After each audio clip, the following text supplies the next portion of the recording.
I was sitting in the living room, the kind of quiet afternoon I'd always imagined for myself. Peaceful, comfortable.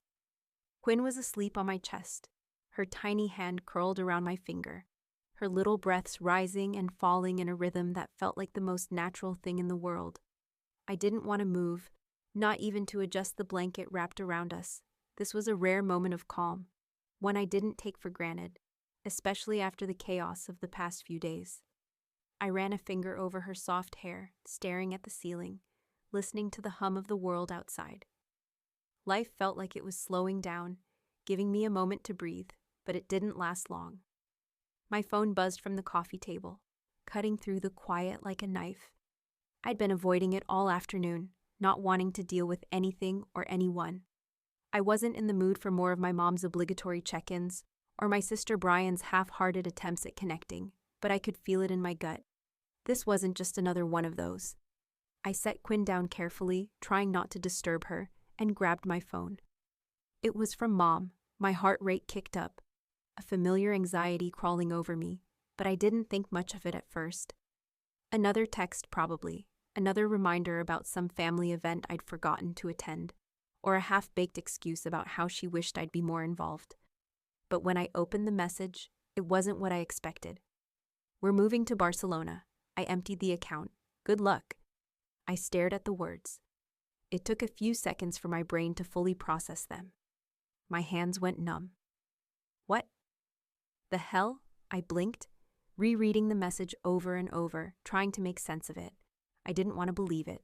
The account, the family account that my parents had set up years ago for emergencies. The account that, over time, became a sort of shared safety net, one I had contributed to whenever I could. The account that was supposed to cover Quinn's care, in case anything happened to me, in case they had to step in. But they hadn't just taken the money, they'd emptied it, drained it, gone, all without a word, without a warning. And they were leaving. I couldn't breathe. "Mom," I texted back, my fingers shaking. "What do you mean?" But I didn't wait for her response. I grabbed my laptop and checked the account. The shock hit me like a freight train. There was nothing. The numbers on the screen were empty. All the savings, the emergency fund, everything I had ever worked to build for Quinn's future, vanished in an instant. I felt my pulse in my ears. This couldn't be happening. Not like this. I dropped the laptop onto the couch and sat back, staring at the empty space in front of me. I felt sick. What the hell was I supposed to do now? I thought about calling them, but I knew what it would be. More excuses, more lies. So I didn't. Instead, I just sat there, numb, holding my breath. Quinn shifted slightly in her sleep, and I pulled the blanket up higher, trying to find some comfort in the small, innocent movement. But it didn't make me feel better. It was like the ground had been pulled out from under me, and in its place, a cold, sharp void. I wasn't just angry, I was betrayed. Completely, I had always been the one who was there, the dependable one, the quiet one, the one who never asked for anything. I was always just a phone call away when they needed help, whether it was picking up groceries or taking care of Quinn. I'd been their go-to, the one who kept everything running smoothly, who made sure nothing fell through the cracks. But what had they done for me? I was the one who'd cleaned up their messes, who never complained, who always put my own life on hold to take care of everyone else. And now this? This was how they repaid me. The weight of it settled in my chest, suffocating. They'd used me, and I had let them. I had always been the invisible child, the one who did everything they asked without hesitation, without question. The one who never needed to be seen, because I made sure everything was taken care of.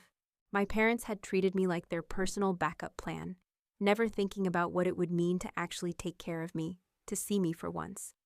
I thought about calling Brian.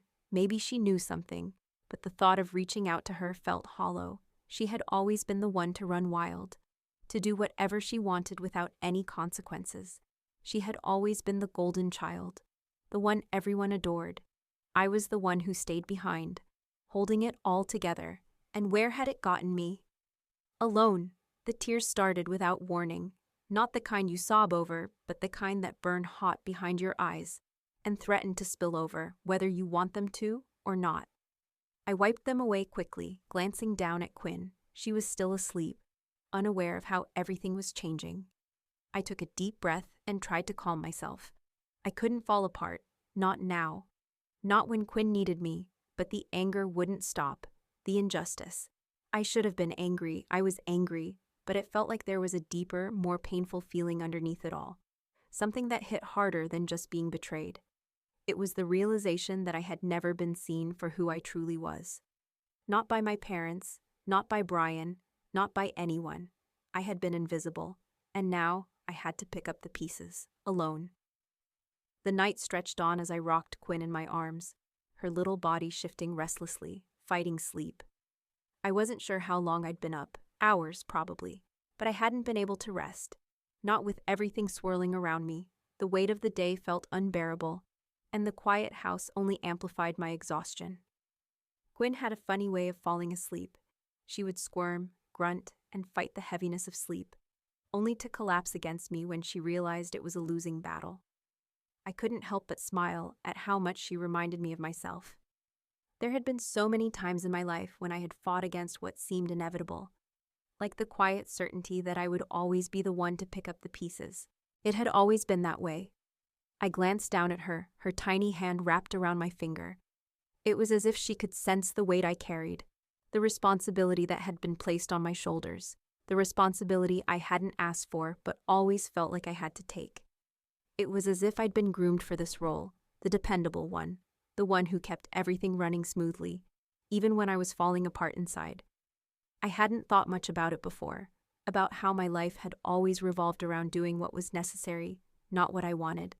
But now, with Quinn in my arms and the remnants of my parents' betrayal still settling in my chest, the truth hit harder than ever. I had always been the one who picked up the pieces. While Brian lived her free-spirited, chaotic life, I was the one who kept things from falling apart. I had been the one to stay home when things went wrong, to manage the crises while everyone else lived in the comfortable illusion that things were fine. My parents, always so focused on Brian's creativity and drama, had pushed me aside, treating me like the invisible support beam holding up their fragile lives. Brian was the one they'd celebrated, the one who always got the praise for being different and creative. It had been the same my entire life. She was the one who got the attention, the one who could do no wrong, and I was the reliable one, the one who cleaned up after everyone else's mess, but was never truly seen. It wasn't that I minded being dependable, but after years of doing it, of quietly stepping in when things got messy, I was tired of being ignored. My parents never saw me for who I was, someone who had sacrificed so much for the family, who had taken care of their problems, their mistakes, without ever being acknowledged for it. I didn't need their praise, but I didn't deserve to be taken for granted either. They used me, and I let them. And now, in this moment, I could see that so clearly. I glanced down at Quinn, her face softening into the calm of sleep. I should have been able to rest too, but my mind kept racing. The silence was overwhelming. My phone sat on the coffee table, and as much as I wanted to check it for any messages, I knew it would be useless. No one was offering any help, not my parents, not Brian. I felt that familiar pang of loneliness, of being isolated. Everyone had abandoned me, emotionally and practically, and now it was just me. I couldn't help but think back to when I was younger. Every time something went wrong, I was the one who had to fix it. My parents would call on me, and I would drop everything to help, whether it was running errands or fixing something broken or taking care of their problems. But when it came to me, when I needed something, when I asked for help, it was always a different story. It wasn't just that I had to step in during crises. It was that I was never truly seen. Not as Danica, the dependable one, the strong one, the one who always held it all together. No, I was just the one who did what needed to be done, and that was the extent of it. No recognition, no appreciation. Just the same quiet expectation that I would continue to pick up the pieces. Quinn shifted slightly in my arms, and I rocked her gently. She was my responsibility now. And as much as I wanted to be angry at my parents for abandoning me, I couldn't stay angry for long. The truth was, I had always been the one to pick up the pieces, and now I had to do it for myself and for her. There was no one else. The exhaustion started to seep into my bones. I couldn't keep doing this. I was running on empty, emotionally and physically. But as I watched Quinn sleep, her small breath steady and calm, I knew that I didn't have a choice. She needed me, and maybe, just maybe, this was my chance to finally break free from the invisible role I had played for so long. It wasn't going to be easy, and it wasn't going to be quick, but it was time for me to stop being invisible, to stop being the one who cleaned up everyone else's mess without ever being seen or appreciated. For the first time in a long time, I realized something. I wasn't just picking up the pieces anymore. I was building something of my own, and I would do it for Quinn, for both of us. It was one of those days where the quiet was almost too loud. Quinn had been fussing for hours, her cries sharp in the stillness of the house, her sleep patterns all over the place, just like everything else in my life right now. I felt the weight of her little body in my arms, the heat of her forehead against my shoulder, the steady rhythm of her breathing that somehow grounded me even as I felt like I was drifting. I had spent the entire night up with her, rocking her to sleep, feeding her when she stirred, and keeping my mind from spiraling out of control. The weight of my parents' betrayal still sat heavy on my chest, like a constant reminder of how alone I really was. I glanced at the clock. It was already past midnight. The house was too quiet for my liking. The hum of the refrigerator in the kitchen was the only sound, and every little creak from the walls felt like it echoed through the hollow space inside me. I hadn't heard from anyone, not even Brian. The silence was deafening. I had checked my phone multiple times, half expecting a message from my sister, maybe an apology or an offer of help, but there was nothing. It had been like this for days. I hadn't even tried to call them, knowing it would be a waste of time. They weren't there for me when I needed them, so why should I bother reaching out? As I settled back into the worn-out couch, Quinn finally stopped crying, her little body relaxing against me. I closed my eyes for just a moment, the exhaustion from the past few days weighing down on me like a blanket. That's when I heard a knock at the door. I froze, my heart skipping a beat. It was so late. Who could it be? I glanced at Quinn, still asleep, and slowly got up, trying not to disturb her. When I opened the door, I was surprised to see Mrs. Aruza standing there, her familiar warm smile lighting up her face. Mrs. Aruza was my neighbor, a woman in her late 60s, living just a few doors down. She was one of the few people I had spoken to since my parents left. She wasn't family, but she was kind, and right now, that kindness felt like a lifeline. "Danica," she said, holding out a covered dish in her hands, the smell of something warm wafting through the cool night air. "I made some dinner. Thought you could use a break." I blinked, not sure what to say at first. I hadn't expected this. Not from anyone. "You didn't have to," I started, but she cut me off with a wave of her hand. "Nonsense. You've got your hands full, don't you?" She glanced down at Quinn, still nestled in my arms. "You deserve a bit of help. I know what it's like, raising a little one on your own." I felt the sting of tears well up in my eyes again, the exhaustion making everything feel raw and overwhelming, but I blinked them away, not wanting to break down in front of her. "Thank you," I said quietly, my voice thick. "I don't know what to say. It's been hard, but—" "I know," Mrs. Aruza said gently, her eyes kind. "I can't imagine what you're going through, but you're not alone, dear, not if I can help." She stepped forward, pressing the warm dish into my hands, and I noticed the quilt draped over her arm. "I thought Quinn might like this too," she added, handing it to me. "It's soft, just like a little hug." I felt the lump in my throat grow. A hug. That's exactly what I needed. "Thank you," I whispered again, this time a little more softly. "You have no idea how much this means to me." She smiled warmly. "I'm just a few steps away if you need anything. Don't hesitate, all right?" I nodded, my voice failing me for a moment.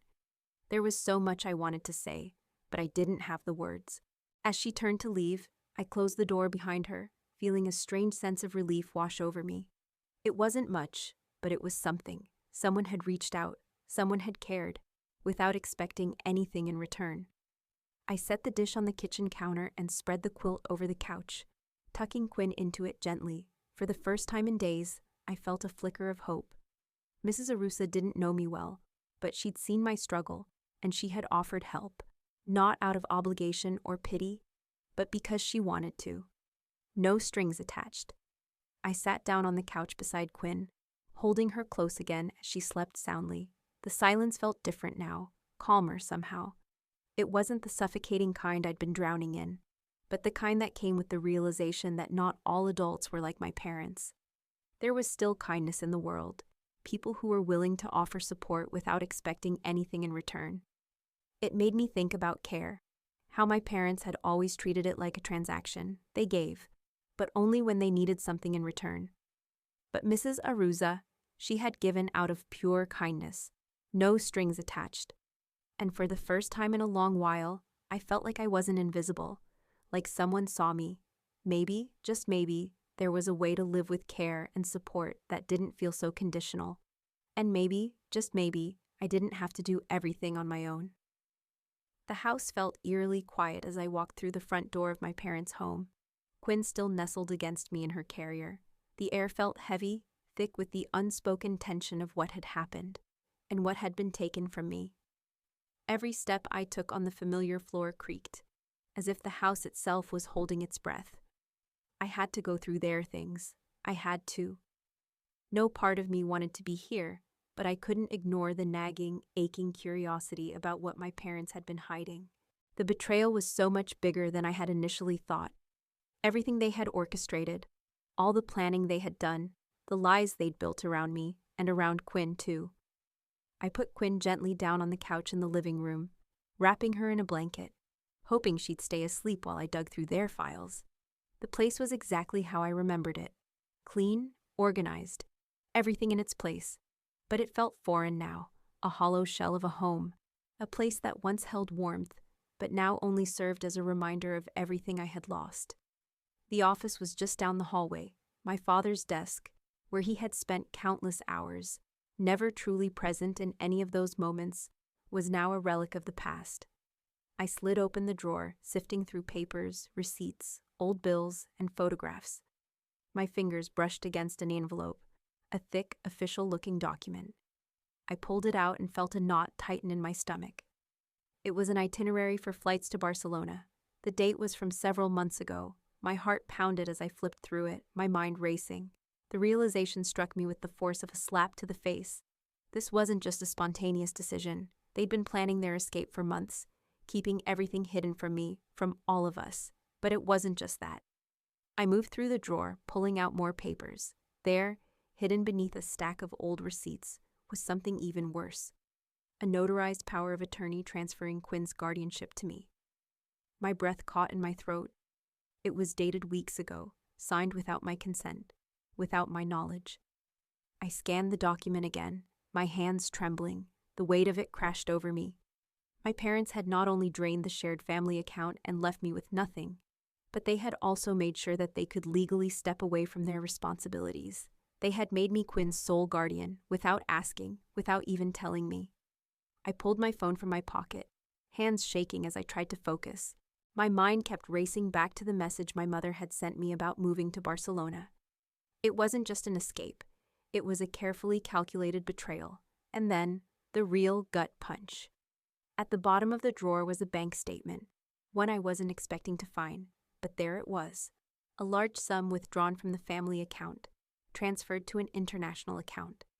Barcelona was already in motion, they were leaving, and they had emptied me out to do it. I leaned against the desk, staring at the papers. The bank statement was still open, showing the transfer, the large sums of money, all quietly funneled out, leaving me and Quinn behind. I felt like I was suffocating, the betrayal not just financial, but emotional too. It was as if they had never really seen me. They had used me, used my steady, invisible nature to keep things running while they lived their lives. Never once considering how I felt. Never once asking how I was doing. The idea of family, of being there for each other, had always been conditional. They gave when it suited them, took when it was convenient, but never once truly recognized the sacrifices I'd made. I thought back to the moments when I had stepped in to help, the countless times I had put my own life on hold to fix their problems. The sleepless nights spent making sure everything was in place, fixing their mistakes, and now, with Quinn depending on me more than ever, they were gone. I picked up the power of attorney again and ran my finger over the signature. A deep, simmering fury started to build inside me. I had been played. They had lied, manipulated. And now they had left me with a responsibility I wasn't prepared for, and no way to fight back. They had taken it all from me, emotionally, financially, and now, legally. I wasn't going to let this go. I wasn't going to let them get away with it. I had to protect Quinn. I had to fight for her. I stood up, the anger inside me shifting into something more determined. I couldn't do this alone, not with everything they had done. But I would figure it out. I had to. The discovery of what they had done was the turning point.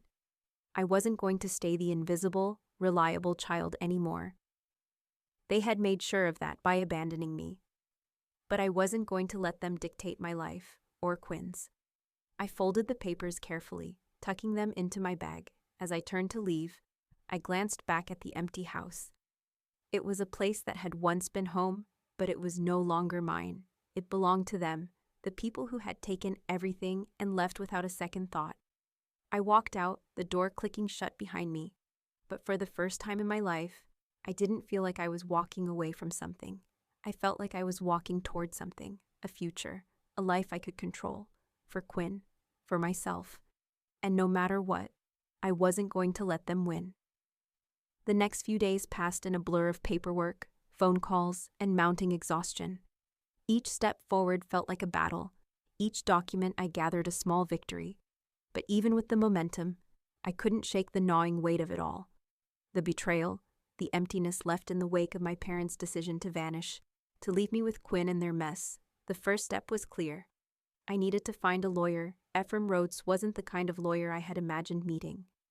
He was calm, collected, and direct. His office was modest, tucked away in a corner of the city, the type of place where it felt like people were fighting for real stakes, not just for corporate deals or money. It felt like it was the kind of place that understood when family wasn't just about love, it was about responsibility. I'd called him the night before, knowing I couldn't handle this alone. He had offered me a consultation the very next day. When I walked in, he stood up and shook my hand with a firm grip.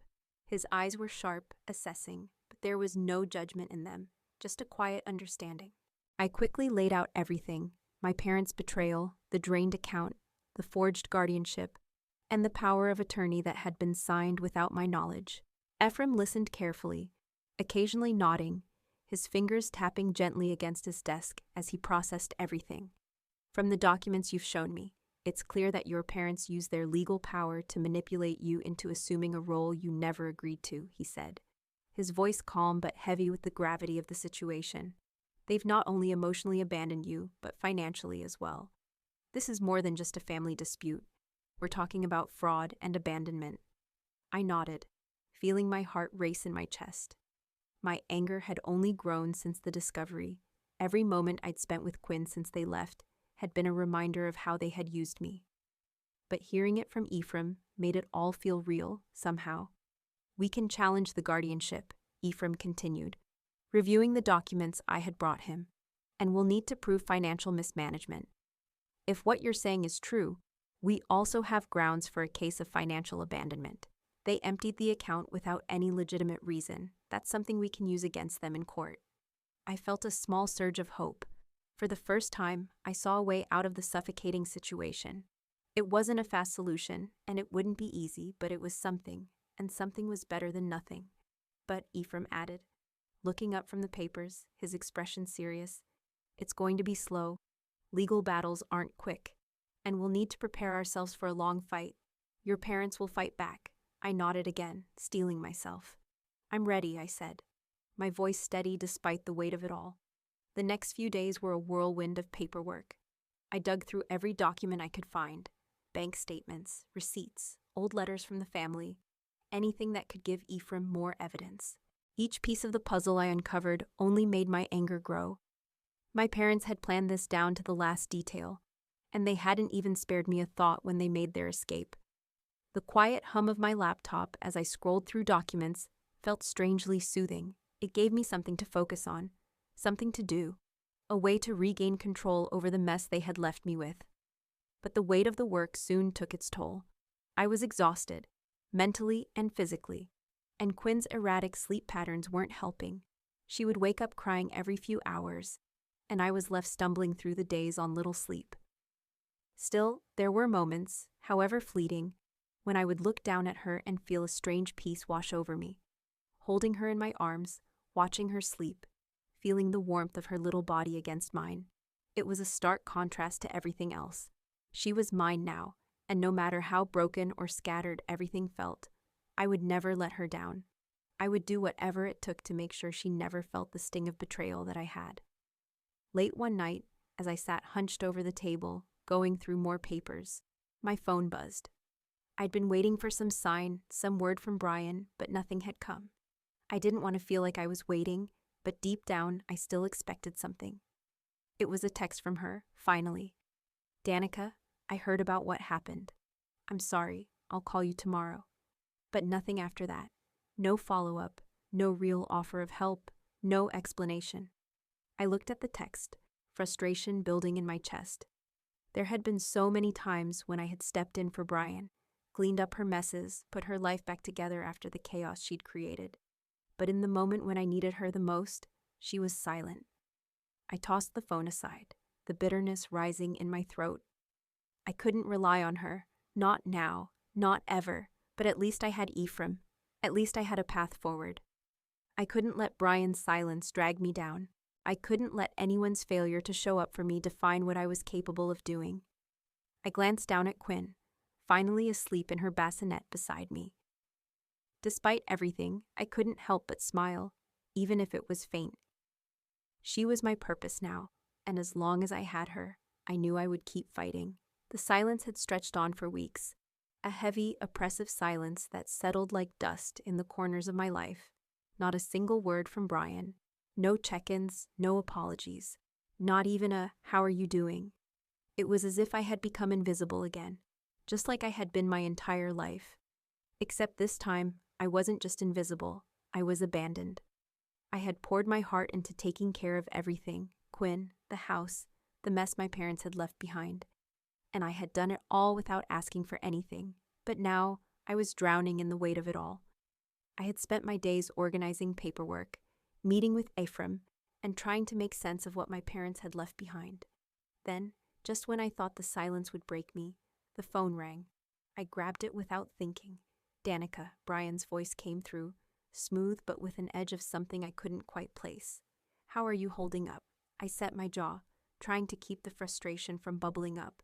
"I'm fine," I said, forcing my voice to stay calm. "Why haven't you called me? Why haven't you helped?" There was a long pause on the other end, like she was trying to figure out the right response.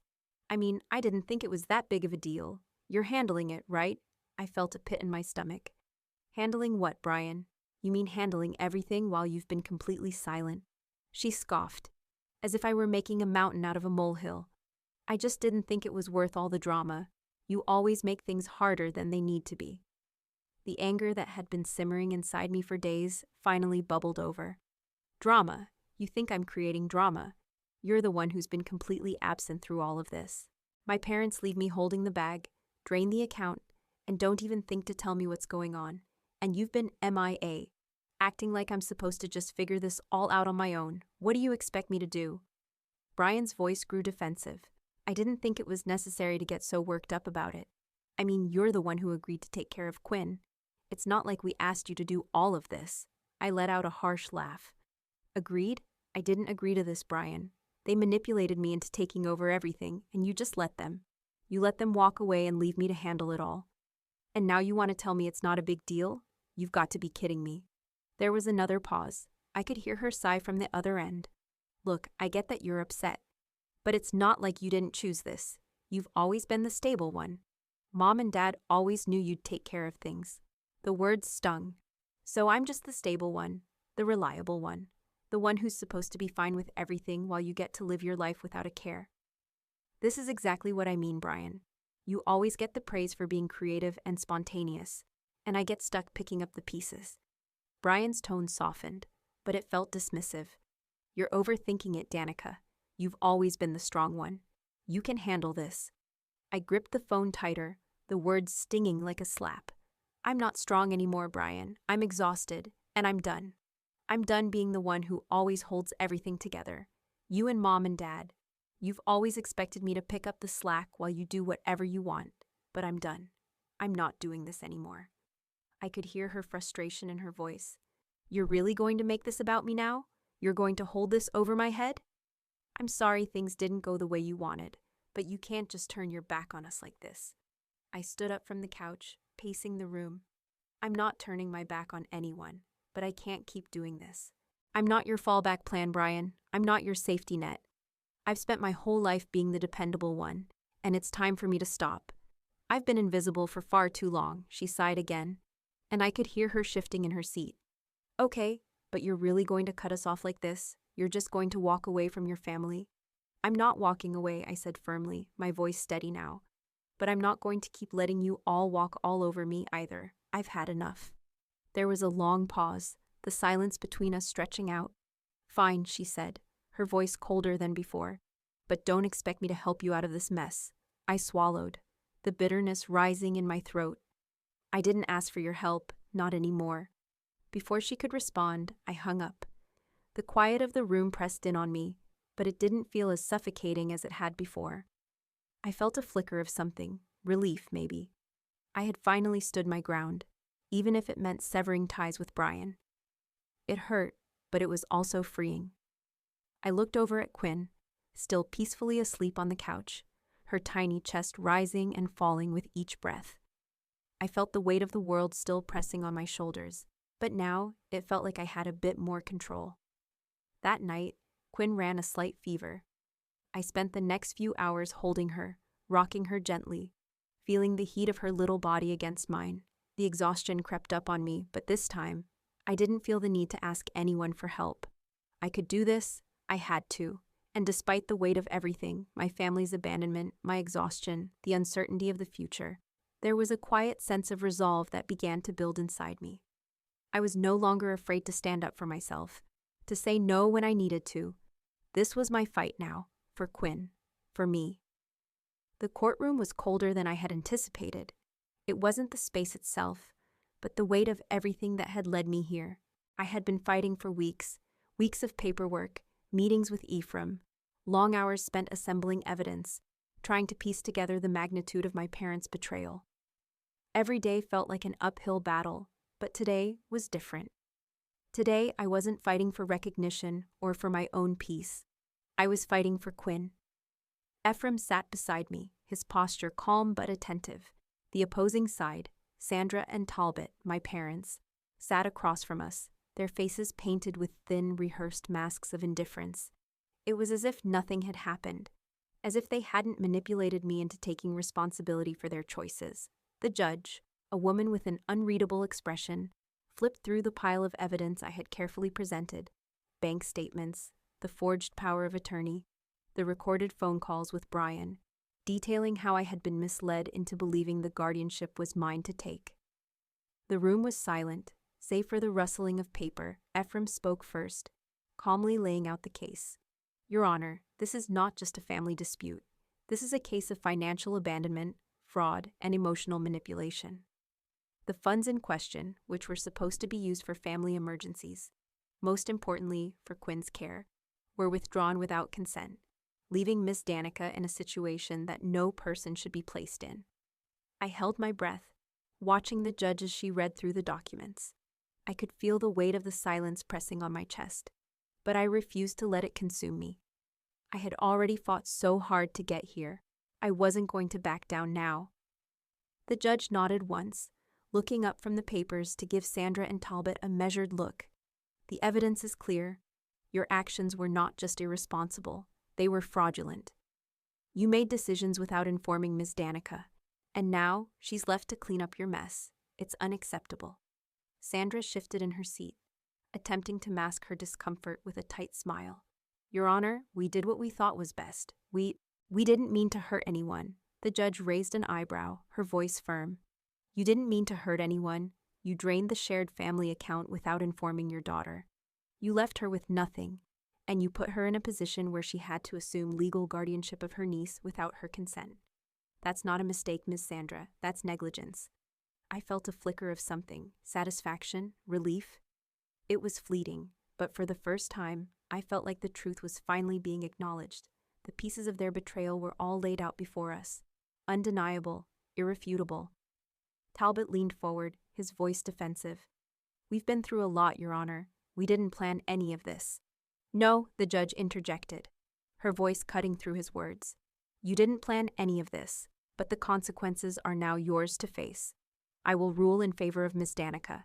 She will have full legal custody of Quinn, effective immediately. Additionally, the family account will be frozen, pending further investigation into the missing funds."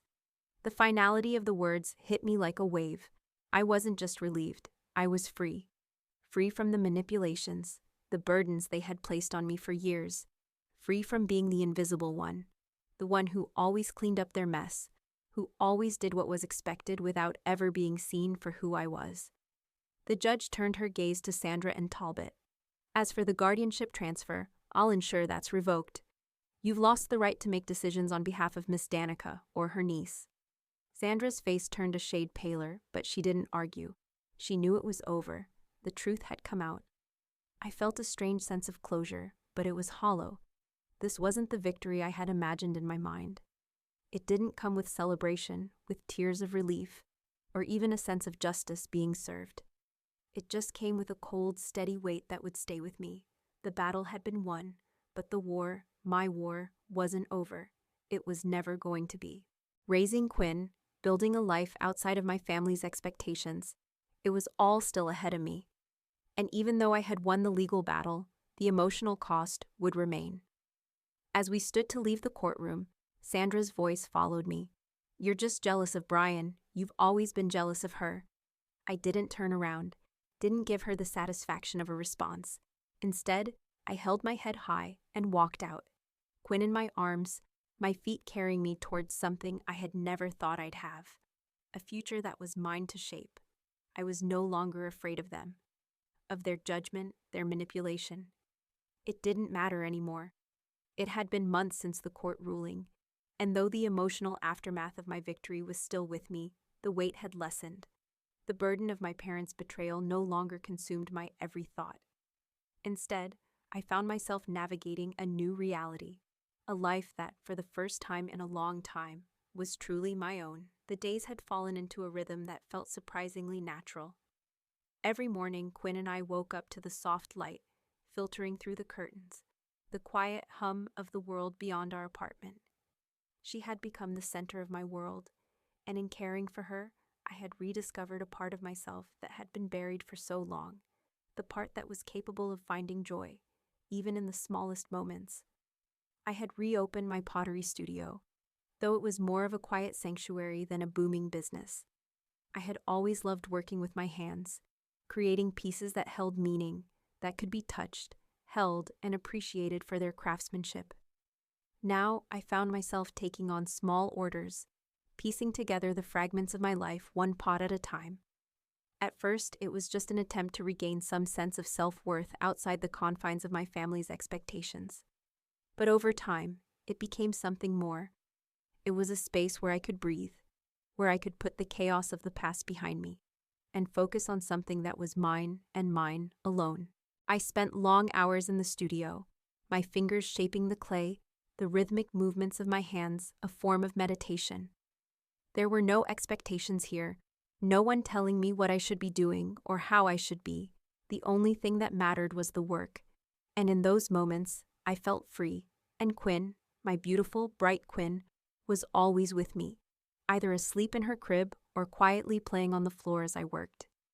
Her presence filled the space with warmth and purpose. It was hard to believe that only a year ago, I had never imagined a life where I would be solely responsible for raising her. Now, I couldn't imagine it any other way. Mrs. Arusa, my neighbor, continued to offer quiet support. She'd check in every few days, bringing over a warm meal or a freshly baked loaf of bread. Her kindness had become a lifeline for me, a reminder that not everyone in my life was transactional or conditional. She didn't want anything from me, she simply wanted to offer comfort, a gesture of care that felt like a rare gift. Her visits were always simple, no fanfare, just an understanding smile and a soft word of encouragement. And each time she left, I felt a little lighter, as if the walls I had built up around myself to protect me from more disappointment were slowly crumbling. One day, while Quinn took her first tentative steps across the living room floor, I realized that the life I had always thought was impossible was now my reality. For the first time, I wasn't waiting for something that would never come. I wasn't waiting for my parents to step in or for Brian to offer an apology. I was living my life on my own terms, and it was enough. I watched Quinn toddle across the floor, her tiny arms flailing as she took one step, then another. Her eyes lit up with excitement, and a smile broke across my face. She had no idea what she had just accomplished, but I did. In that moment, I realized that her first steps weren't just about her growth. They were a symbol of my own. I had done it. I had built something for myself, even if it was small, even if it was quiet. The past still lingered in the corners of my mind, memories of my parents' betrayal, the long nights spent fighting for Quinn's future, the isolation I had felt for so long, but I had let go of the belief that my happiness depended on their approval. I no longer needed them to validate my worth. I had Quinn, and she had me, and that was enough. As the days passed, I began to embrace the small moments of joy that came with motherhood. The first giggle, the little hands reaching out for me, the quiet afternoons spent together in the studio. I was no longer waiting for something that would never come. I was building my life, one moment at a time, and as I watched Quinn take her first steps toward me, I knew that the future was mine to create. I had built a life for us, a life defined not by my family's expectations or failures, but by our own, and that, I realized, was exactly what I had always needed.